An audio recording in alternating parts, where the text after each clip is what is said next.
Hello everyone, welcome to 7th grade math. Today we're going to be learning how to find the area of rectangles and parallelograms. So the question asks us, what is the missing length? So we're given this rectangle and we have a missing length which is A. And we're asked to find the value of A. We're already given the area and we're given one of the sides, which I can say either is the height or you can even say it's the width or even the length. Because this is a rectangle, it doesn't really matter.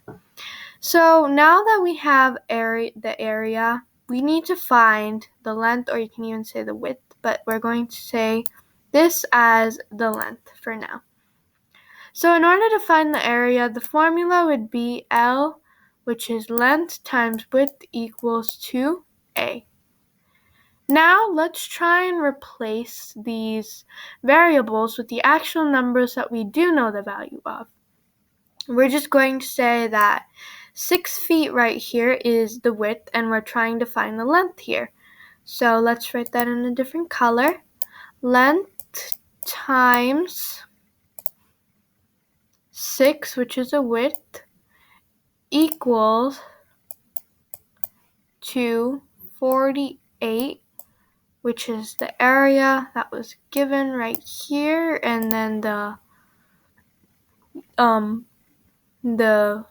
width that was given right here.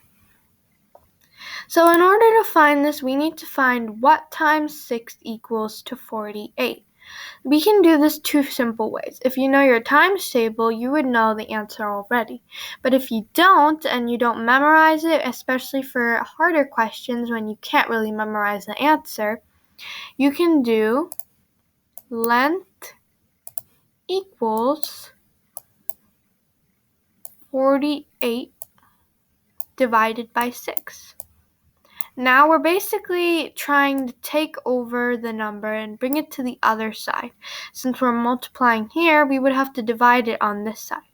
Now this is one way, and normally this is the way that teachers don't like you to do, because most students get confused, especially when moving the number to the other side. This is why the teachers, they mostly prefer you to do it this way. And this way incorporates you like this. You basically have to divide both of the sides by 6 to get rid of the 6 right where the variable is. So let's try that way right here. So we have the length times 6 equals 248. Now what we're going to do with this is we're basically going to divide it, because we're multiplying the 6 here, so we would have to divide by the 6 in order to get rid of it. Now in this way, it's basically the same thing, because in this case, both 6's, they cancel each other out, and we'll be left with the L, or in this case, they said that's the A. But I'm just using L for length. So the length, or A, equals to 48 divided by 6. And you can either do the math in your head or you can do it on paper. But I know that 48 divided by 6 equals to 8. This would mean that A, our missing length, equals to 8 feet, because this is also feet and they did put feet right here. So let's check our answer. And it was correct. So let's try one more just to get the hang of it. So this is a parallelogram. A parallelogram, to find the area of it, is the same thing. Length times width equals to the area. This is because if you move this place right here, all the area, that's not a straight line. I'll try and make it.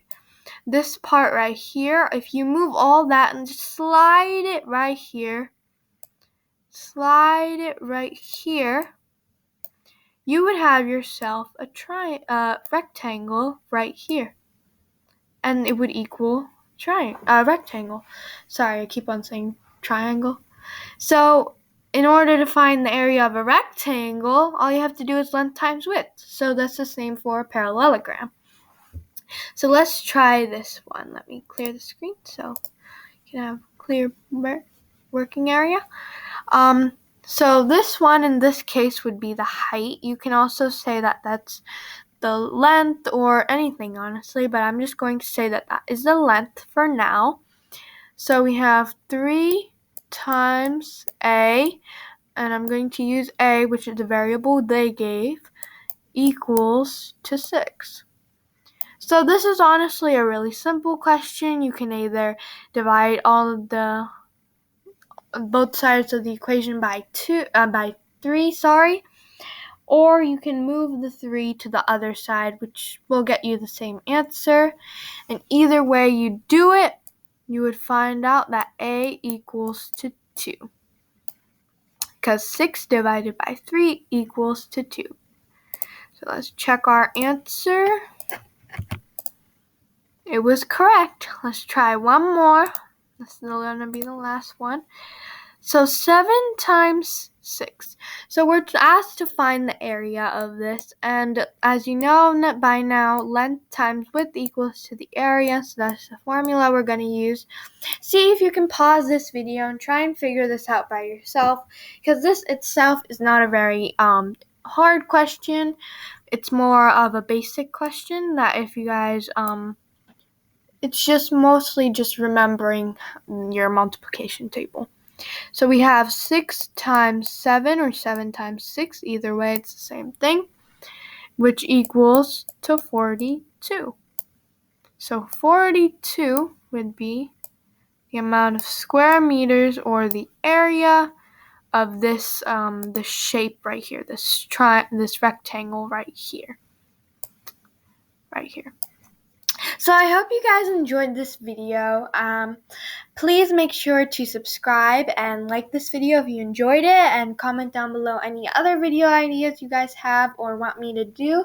Until then, I'll see you all next time. Goodbye and have a great day. Bye.